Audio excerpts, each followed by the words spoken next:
Buenos días, amigos. Francisco Antonio Méndez y el programa Economía y Mercado les saludan hoy viernes, y es que el cuerpo lo sabe, así que dicen, ¿no? Viernes 9 de abril del 2021. Un tercio, ya vamos 30% de este mes. El mes de las flores creo que es, ¿verdad? Bueno, así hay como primavera. Nosotros, y un frío y unas lluvias que está haciendo, que tiene la gente. Ayer andaba un amigo mío con un coat, con un abrigo puesto, digo, pero será loco. Pero sí es que está haciendo frío.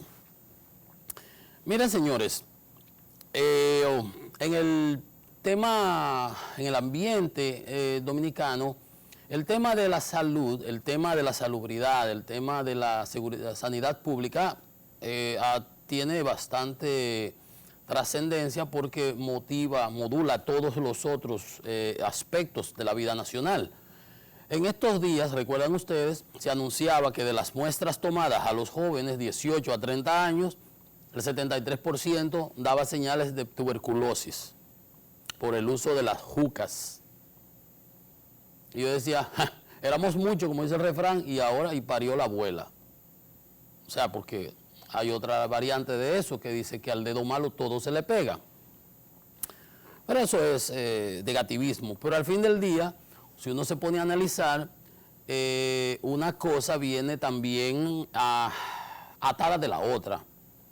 La pandemia ha trastocado, por eso es que el problema del COVID, les señalo con vehemencia y con frecuencia, el problema del COVID no es su letalidad, aunque se nos mueran amigos y se nos han muerto amigos, y es que la tasa de contagio, su virología, su manera de diseminarse es tan alta que cuando se enferman se contagia a 1 millón de personas. Para un sistema sanitario como este, si el 85% se cura en su casa, con té, con tisana, con ivermectina, con lo que le dé su gana, y con lo que se enteran y con lo que le mandan los médicos, la gente se la busca.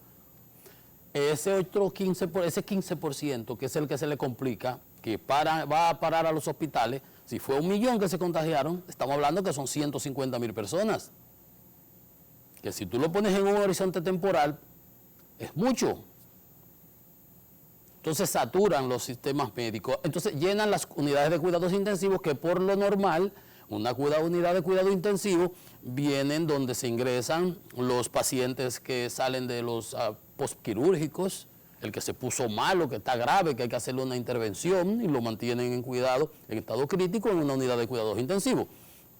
Y por lo general hay camas disponibles y eso está, entran y sacan, entran y salen, etcétera, etcétera, ¿no es verdad? Por lo general. Pero ahora, con el COVID, tú tienes las unidades de cuidados intensivos repletas de pacientes entubados, intervenidos. Entonces, el que sufre del corazón, el que le da una patatú de la diabetes, el que le da una cosa por aquí, el que le da otra cosa por allá, no tiene dónde ir. Los casos programados de cirugía y todo eso en los hospitales han tenido que ser suspendidos porque el problema es el COVID. Entonces, el que se tenía que atender y cuidar, pues no puede ni siquiera hacer eso. Además de que se consumen los recursos médicos, tanto humanos como de medicamentos. Recuérdense cuando estaba en el pico la pandemia, que no habían los PPAs, los Personal Protection Equipment, las batas que usan los médicos, los gorritos, los guantes, las mascarillas famosas y benditas en Estados Unidos. Los médicos tenían que estar reciclándola, algo inconcebible, impensable. Que eso es lo que le digo, nos plantea unos retos importantísimos a nosotros que nos permitirán seguir expandiendo. Aquí hay mucha industria farmacéutica y van a seguir abriéndose más. Y este nuevo enfoque va a hacer que por acá, cerca, el nearshoring, cerca de los Estados Unidos, pues esas empresas vengan aquí por un sinnúmero de factores, de condiciones, ventajas comparativas y ventajas competitivas que tiene la economía nacional. En cuanto a eso, más ese esquema de la nueva realidad geopolítica. Los Estados Unidos no van a volver a depender de China para tener sus cosas que necesitan ahí cuando tienen aquí a un hermano menor, que está demostrando que es capaz, que tiene personal, que tiene tecnología, que asimila la tecnología, que tiene un sistema de telecomunicaciones excelente, con Altiz, con Claro, con las compañías que tenemos. Siempre hemos tenido, desde la época de Codetel. Cuando yo estudié fuera, yo veía que en otros países, hasta en Europa y en Sudamérica, problemas para llamar. Digo, pero nosotros no tenemos ese problema, porque nosotros teníamos hasta el lunes con Estados Unidos. Eso sí, había que pagarlo y lo clavaban a uno, pero total, pero era muy buen servicio, muy buen servicio. Después vino Verizon. Sí, vino Verizon y siguió siendo muy buen servicio. Después aquí vino Orange. Han venido muchas compañías y han sido muy bien. El sistema de telecomunicaciones nuestro es bueno y se ha ampliado la infraestructura, o sea, y eso es bueno para los negocios y para las empresas. Entonces nosotros tenemos un gran potencial. Entonces eso nos plantea unas grandes ventajas a nosotros. Entonces ahí nos tenemos que aprovechar, no podemos dormirnos porque el que pestaña pierde, se dice un refrán. El que pestaña pierde. En el mundo de los negocios las oportunidades son calvas y hay que agarrarlas inmediatamente por el pelito que haya. Hay una oportunidad, tú creas las condiciones para que ese flujo de inversión extranjera directa venga aquí, se instale aquí, genere empleo, mano de obra ocupada, muchachos jóvenes con especializaciones que tienen buenos salarios, se incrementa el gasto, se incrementa el consumo, la inversión, llegan divisas, producimos, ¿verdad?, desarrollo. Entonces, eso es importante. Entonces, les decía que, bueno, ahí vino el tema ese de la tuberculosis. Y con el COVID viene aparejadas muchas otras situaciones que, aparte de las estructurales que demuestran la debilidad de nuestro sistema sanitario, que no sirve o siempre ha estado muy calamitoso, y se intervinieron 57 hospitales, y yo esa historia me la sé de la A hasta la Z. Se lo digo con toda la propiedad, porque yo estuve intentando participar en eso, se rifaron los hospitales, esos muchachos se soltaron en banda, después se los quitaron para dárselo a los pulpos, que era que tenían el control, cuando tenían presupuesticos de 60 y 70 millones de pesos para remodelar hospitales, que el presidente se le antojó de que tenían que tener dos camas por habitación, lo cual está muy bien, pero tú no haces eso de un día para otro, todos los hospitales del país intervenidos, el sistema de salud colapsado. Duraron 4, 5, 6 años, todavía están inaugurando hospitales. El punto es que lo estructural se adiciona a lo coyuntural. Entonces, como les digo, si usted se le da un patatú, hay que llevarlo a una unidad de cuidados intensivos, está llena. Vamos a decir, está llena, no hay espacio. Cuando el sistema de salud colapsa, como está en Sao Paulo, en Brasil. Entonces, hay otros problemas que sí vienen. Entonces, como les decía, como pasó con la tuberculosis. Resulta que el COVID ha hecho que los sistemas de vacunación se hayan retrasado, todo ha sido pospuesto, todo ha tenido que ralentizarse, si iba lento, ahora se frenó. Pues bien, y porque además este COVID ha puesto sobre relieve, sobre el tapete, muchas de las deficiencias estructurales de nuestra economía. Entonces, como les decía en estos días, ahí viene el 73% de los muchachos loqueando con la juca, ahí anda por ahí diseminando tuberculosis, el bacilo de Koch, que eso prácticamente estaba erradicado aquí. Entonces, en el día de ayer, y todo este introito lo hago para caer acá, oigo, como el dedo malo todo se le pega en el día, pero no es por casualidad, es por esas situaciones que les estoy diciendo. El COVID de manera coyuntural y deficiencias estructurales como la pobreza que hay, por ejemplo, en provincias como Monteplata, se reflejan en situaciones como la que se presentan en el día de hoy, que anuncia el Ministerio de Salud Pública de que una alerta epidemiológica, porque aparte del COVID, entonces tenemos muertes por difteria. Difteria, bonito nombre, difteria. Aparecerán muchachas que a lo mejor se llaman así, le ponen, porque aquí inventan unos nombres. Difteria, Yamasá, Monteplata y San Cristóbal. Provincias pobres, no San Cristóbal, tiene mucho espacio, San Cristóbal tiene muchos sitios de mucha pobreza. Pero esto es parte del hacinamiento, de la falta de higiene, etcétera, etcétera, y de la falta de vacuna. Porque la vacuna DPT, creo que difteria, polio, no sé si polio, difteria, tétano, toferina es la misma cosa. Bueno, no sé, yo no sé de eso mucho, pero bueno, esas son vacunas, enfermedades prevenibles, que si le ponen la vacuna a esos niños no les pasa eso. Es una enfermedad que se transmite de contacto directo, es infectocontagiosa y le genera un problema de respiración, una membrana, algo ahí en la faringe, en el esófago, y qué sé yo, y la gente se asfixia prácticamente. Entonces no debiera ser 11 niños muertos. Entonces, como yo le digo, que al dedo malo todo se le pega. Pero no es por casualidad, es por las deficiencias estructurales que tenemos y por el impacto coyuntural que se presenta con la situación del COVID. Eso hay que entenderlo. Correcto. Bueno, entonces se acaba de decretar esa emergencia a los padres que estén conscientes que lleven sus niños a vacunar, de los 2 meses, una cosa así, no sé, eso es general. Aquí se vacunan siempre, permanentemente, pero es por estas situaciones que le estoy diciendo que se están perdiendo esas vidas innecesariamente y nos complica, ¿no? Nos viene a complicar aún más el panorama, porque, como les decía, ¿no? Por un lado, los muchachos desaprensivos con la juca y esparciendo la tuberculosis. Los otros locos bebiendo en los colmadones, ya usted sabe, diseminando el COVID. Y ahora estos pobres muchachitos, porque los padres no han prestado la atención o no han podido, o por la razón que fuere, que no han vacunado a estos niños, entonces eso hay que aislarlo. Monteplata, Yamasá y San Cristóbal son prácticamente la misma provincia, porque San Cristóbal antes era una sola, que le daba la vuelta a todo el Distrito Nacional y salía por allá por San Pedro. Porque Trujillo, con su megalomanía, esa es mi provincia, yo nací aquí, gran cosa. Y la extendió y la hizo gigantesca. Se han ido creando, por ejemplo, Villa Altagracia pertenece a San Cristóbal, imagínese usted, y usted va a Villa Altagracia para el norte, para el Cibao, allá a saludar a Sergio Vargas. Entonces tiene que coger para acá, para el sur, y San Cristóbal le queda para acá, para donde queda Franklin Rodríguez, el senador. Mire usted, porque es gigantesca. Entonces, eso yo pienso que lo que hay que hacer es aislarlos. Porque además son niños, eso se transmite para que no siga diseminándose. Pero bueno, ya está la alerta epidemiológica, las autoridades tienen experiencia, ellos saben cómo manejar eso. Lo que aparentemente no se estaba manejando bien, y lo veníamos diciendo aquí, y ayer salió un especialista del Ministerio de Salud Pública diciendo que las autoridades están preocupadas por las bajas pruebas. ¿Se acuerdan? Yo les dije, ¿preocupado? ¿Cómo que preocupado? Preocupado puedo estar yo aquí desde el programa, que lo vengo señalando día a día. Ustedes tienen que ocuparse, y no era por el asunto de la semántica. Yo me preocupo, yo les alerto, yo hago las referencias y muchas otras personas, porque veíamos la incoherencia, la incompatibilidad con los objetivos. ¿Cómo así? Bueno, pues parece que era que no se quería dar la cara a la realidad.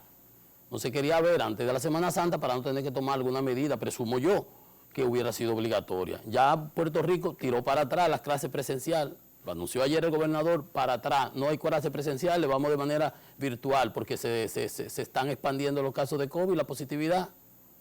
Entonces, ayer decía yo, pero ¿cómo es que este señor de salud pública dice ahora que están preocupados porque hay pocas pruebas? Pero sí hay pocas pruebas y usted está preocupado, y usted, el que tiene la sartén por el mango, salga a hacer pruebas. Salga a hacer campañas, váyase al Santo Domingo Este, váyase a Los Girasoles, váyase a Pantoja, váyase allá, a Maquiteria, a Villa Duarte, allí, acá y allá, a La Caoba, a todos los sitios donde se ha visto que el COVID pues se expande, Santo Domingo Oeste. Entonces, ayer decíamos eso, pero es inconcebible, ¿cómo así? No, así no se puede, no sé qué sucede, y ayer hubo 3.400 pruebas, de las cuales 1.000 algo eran recurrentes, de seguimiento. O sea que tú te haces una prueba hoy y dices, saliste negativo, pero a los 3 días tienes que volver a hacerte otra para ver si fue, ok, ya está bien. Entonces tú estás curado, te dan tu certificado, o sea, tú estás ya COVID negativo. Entonces las reales pruebas, las primeras, las que se hicieron, eran 2.000 y algo. Que salieron 300, qué sé yo cuánto, ya yo ni le llevo la cuenta. Digo, no, a mí no me venga ya con esos números. Eso no está reflejando las cosas como son. Le dije, estamos sumando manzanas y peras y eso no está técnicamente, profesionalmente adecuado. Eso es un majarete raro ahí. Entonces, ayer, ¿qué sucede? Lo decíamos eso, ese de los directores de salud pública decía esas declaraciones, yo me aterré. Hoy, ¿qué pasa? Suben las pruebas, 14.749 pruebas se hicieron ayer. Entonces no era que la gente que ustedes no estaban haciendo las pruebas. ¿Cuántos contagios se detectaron ayer? 1.094, casi 1.100. No. El sol sale ahí aunque tú metas la cabeza como el avestruz en el hoyo. Eso es lo que hay que hacer, 14.000, 15.000 pruebas, como se estuvieron haciendo. Yo le dije, pero estamos igual, peor que en el gobierno de Danilo, que es mucho decir. Porque en aquella ocasión se hacía de la manera deliberada, no se estaban haciendo pruebas para no decir la realidad. Y cuando querían asustar, como cuando intentaron modificar las elecciones, querían suspenderla y todo lo que esa gente se inventaron, con esa mentalidad totalitaria, pacoredista, que les impregnaba su accionar, entonces medían más de la cuenta. Pero mantuvieron ahí mareándonos, como les conveniera políticamente. Entonces, ayer se hacen 14.749 pruebas. Teníamos 2 semanas que nos estaba midiendo, que nos estaba haciendo pruebas. Digo, ¿y dónde está el seguimiento? ¿Dónde está el aislamiento? Pues esos 1.094 contagiados, a esas personas hay que aislarlas para que no contagien a otros. Y les hacía la referencia a lo que pasó en Vietnam, que al tipo llegó de Japón, un asistente de vuelo, se le dio positivo, lo aislaron, salió a brujulear, le metieron 6 meses. Aquí no ha pasado nunca nada, aquí ni siquiera seguimiento se le da a la gente. Bueno, se reportaron 9 muertes ayer y ya estamos en 3.378 fallecimientos. Pero el punto relevante es que se volvió a tomar pruebas, casi 15.000 pruebas, como debió haber sido, como no debieron bajar la guardia. Ahora vamos a ver, y dice que, pero miren, de esas 14.000, de nuevo como les digo, en realidad, primeras pruebas fueron 11.116. Y las otras 3.600 fueron de seguimiento, gente que se iba de viaje, gente que se la fue a hacer por segunda vez, qué sé yo cuánto. Entonces, ese es el problema. Y que ayer la positividad diaria dio 9.84. Yo con estos números también estoy que lo cojo con pinza. Ayer da 9.84 y el día previo da 14.95. Explíqueme usted a mí. Pero el día anterior ni siquiera pruebas se hicieron. Entonces yo no sé cuál fue el científico que ideó esa estrategia de hagamos como el avestruz, pero la realidad es que hoy se están haciendo pruebas correspondientes a lo que correctamente debe ser. Tenemos 481 personas en hospitales, tenemos 162 personas en unidades de cuidados intensivos en el país y tenemos 101 personas con ventilador asistido. No son extraordinarios los porcentajes en virtud de esto que estamos viendo. Y ya llevamos casi 1 millón de vacunados. Aparentemente estamos esperando más vacunas. La logística me parece a mí que no ha sido la óptima. La más, digamos, que eficiente o eficaz. Uno puede decirlo, no tiene toda la base, pero con el hecho del traspiés que hubo de ponerle vacunas del Serum Institute de AstraZeneca y luego de la Sinovac de la China a pacientes, y eso evidencia que había un descontrol. No se calculó, no se tenía claramente si eran 50.000 de AstraZeneca, las 20.000 donadas, las 30.000 compradas, había que vacunar entonces deliberadamente solamente 25.000 personas y guardar las otras 25.000 dosis.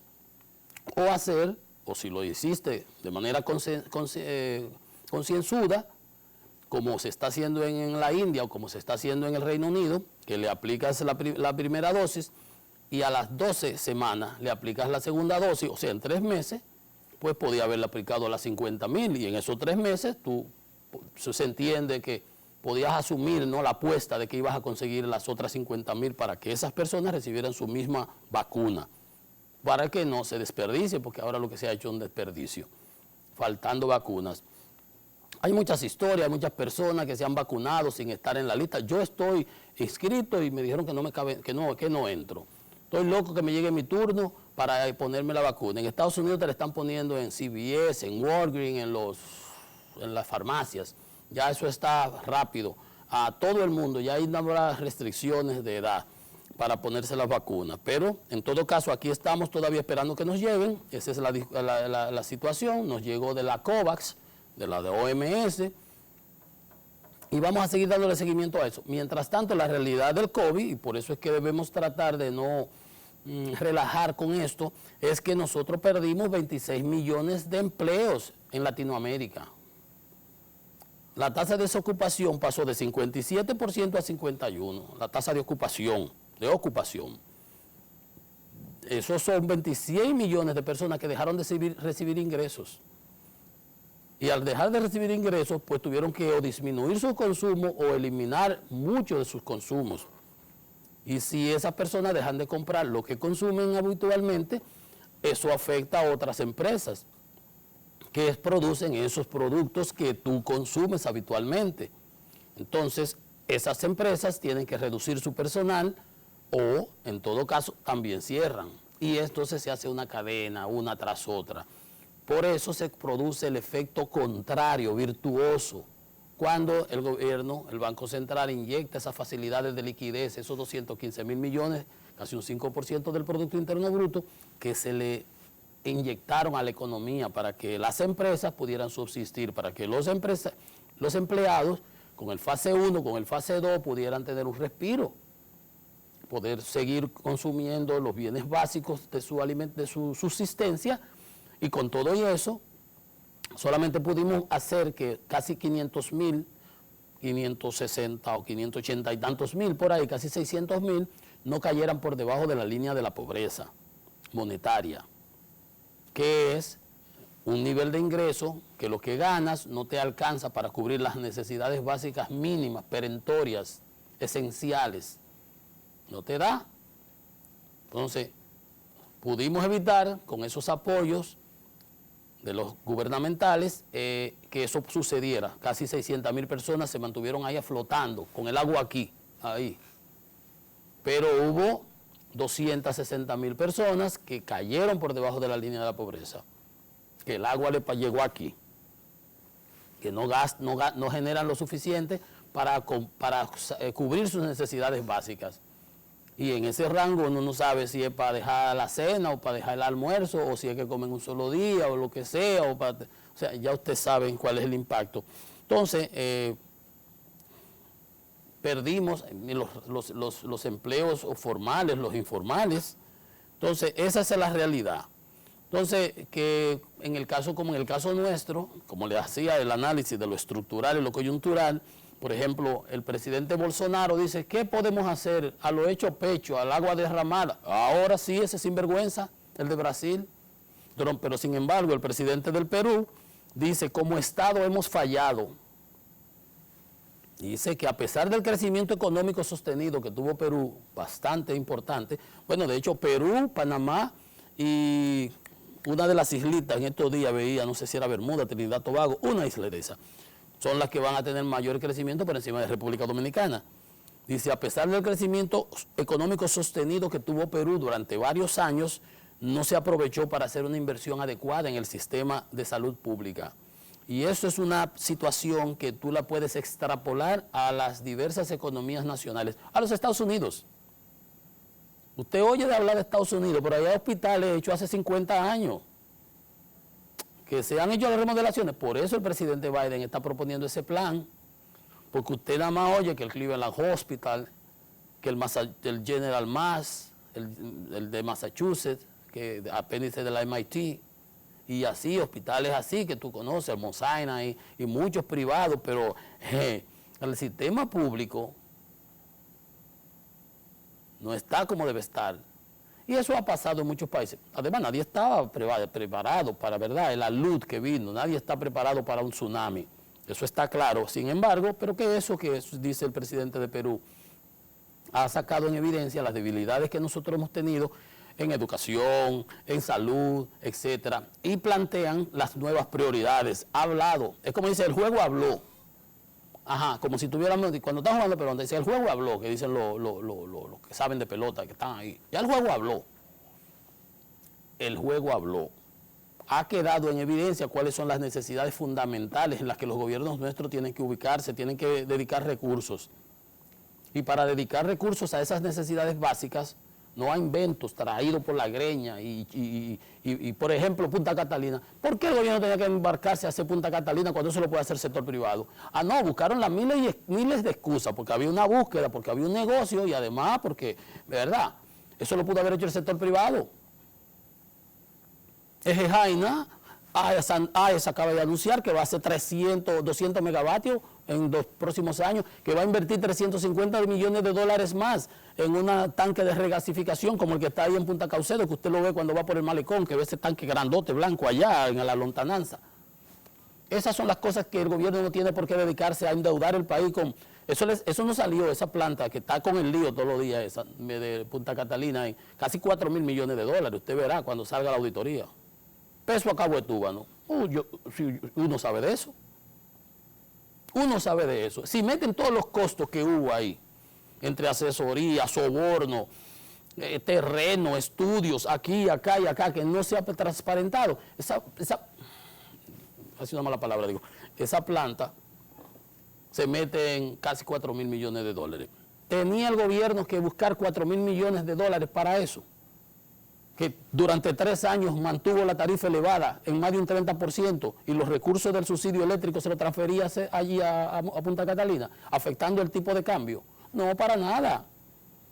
Pudiera haber buscado esos 4.000 millones de dólares para remodelar los hospitales, poner los quirófanos como Dios manda, con sistemas de aire acondicionado hospital grade, no como aire acondicionado de una heladería, que por eso se generan las enfermedades nosocomiales, y eso es para los técnicos. Y cuando tú entras a un quirófano y a las mujeres que les gusta tanto cortarse y prepararse y arreglarse y ponerse cosas, sin saber que cuando tú te metes a un quirófano tú estás expuesto a cualquier cosa. Acaban de cerrar una clínica aquí, ahí en la Gaspar Polanco, ahí en la Carmen de Mendoza, aquí en la capital. ¿Por qué? Porque esas enfermedades, los virus, las bacterias, se anidan en los sistemas por la humedad de los aire acondicionados. Y un aire acondicionado que tú te quedas en una habitación y sales con gripe y cosas, porque entonces el aire se pasa de un lado para otro y te trae de allá el virus y se contagia el otro. Lo mejor es no ir a los hospitales y andar con la mascarilla, es más. Ya yo creo que de ahora en adelante el mundo entero debiera andar con su mascarilla, porque ni gripe se le pega. Entonces, señores, esas son cosas que hay que hacerlas. Entonces, los gobiernos tienen que dedicar recursos a la sanidad, agua potable, infraestructura, que eso es salud. El agua es vida, no la desperdicies.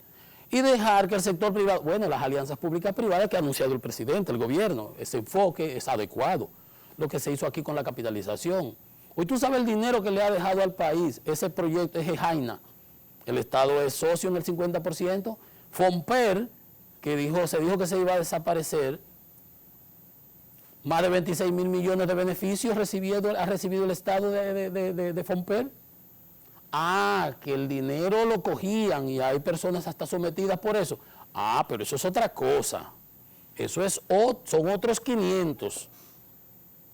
Pero esas empresas han hecho inversiones, no endeudan al Estado y crecen y además le generan dividendos y le pagan impuestos. Oh, lo que debe ser. ¿Y por qué tiene el Estado que ponerse a hacer esas cosas? Ah, porque había una búsqueda. Me dice un amigo que en una escuela le iban a construir en un sitio al lado de un terreno de él y le dicen que necesitaban como 60 metros para añadirle como que una cancha. No, yo se lo regalo. ¿Y tú te crees que lo quisieron? No lo quisieron. Era comprado que lo querían. Así digo, no comprado, no comprado. Porque había una búsqueda. Regalado. Un testimonio que me da un amigo mío en una provincia. Él le iba a regalar los 60 metros, para que sean 60 metros, no sé cuánto. Oye, no lo quisieron.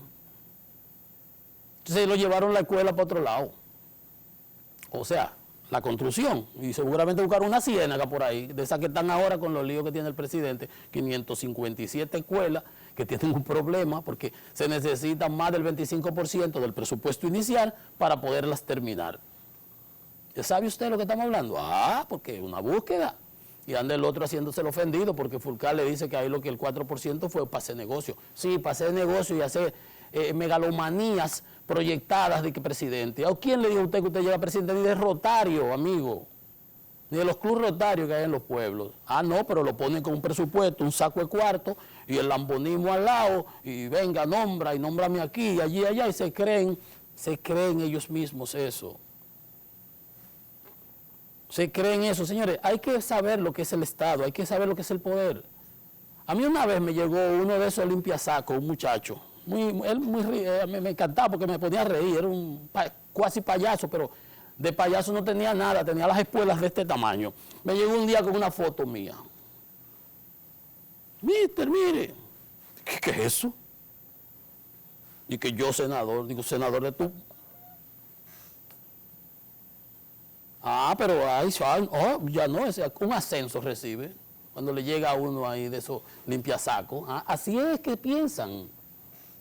Yo casi lo saco a patada del oficina ese día. Yo todavía me río, pero para que ustedes sepan, así son las cosas. Entonces, eso que dice el presidente de Perú es cierto, le hemos fallado a nuestras naciones. En un día, 314 fallecimientos en Perú. Llevan 53.700 muertos. Entonces él dice, tuvimos crecimiento económico, lo cual es cierto, tienen un yacimiento de gas que se llama Camisea. Yo recuerdo habiendo estado en Perú, hubo unas discusiones que hubo para exportar ese gas y unos líos ahí hacia Bolivia y hacia China y por el Pacífico. Y Perú ha crecido de manera asombrosa. Pero la corrupción, los gobiernos, los líos que ha habido, entonces dice el presidente, le hemos fallado a nuestro país.